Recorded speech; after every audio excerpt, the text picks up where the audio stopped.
విశాఖలో 6గురిని హత్య చేసిన కేసులో సంచలన తీర్పు ఇచ్చింది కోర్టు. 2021లో ఒకే కుటుంబానికి చెందిన 6గురిని అప్పలరాజు నరికి చంపారు. కాగా ఈ కేసులో నిందితుడికి మరణశిక్ష విధిస్తూ కోర్టు తీర్పు ఇచ్చింది. రైట్, ఇదే అంశానికి సంబంధించి పూర్తి సమాచారం మా ప్రతినిధి సతీష్ అందిస్తారు. సతీష్. యామిని పెద్దూర్తి జొత్తాడలో 6గురిని హతమార్చిన కేసులో 4వ అదనపు జిల్లా జడ్జి నాగేశ్వరరావు సంచలన తీర్పు ఇచ్చారు.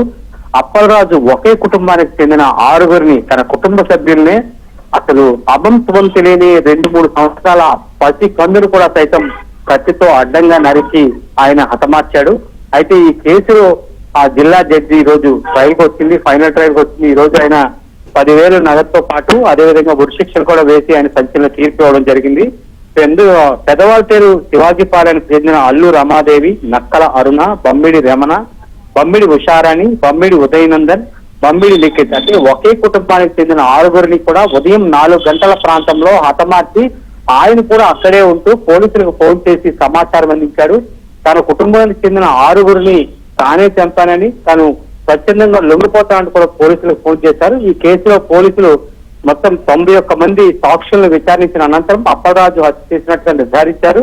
అదేవిధంగా తన అల్లుడి పైన ఉన్న కోపంతోనే హతమార్చినట్లుగా అప్పుడు పోలీసులు కూడా నిర్ధారించడం జరిగింది. పోలీసులు ఈ కోణంలో మొత్తంగా దర్యాప్తు చేసి అప్పలరాజుని నిందితుడిగా తేల్చారు. ఈ రోజు ఆ జిల్లా 4వ అదనపు జడ్జి నాగేశ్వరరావు సంచలన తీర్పు విషయం బయటకు వచ్చింది.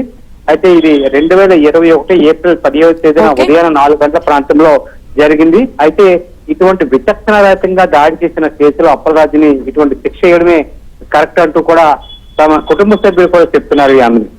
Right, thank you Satish.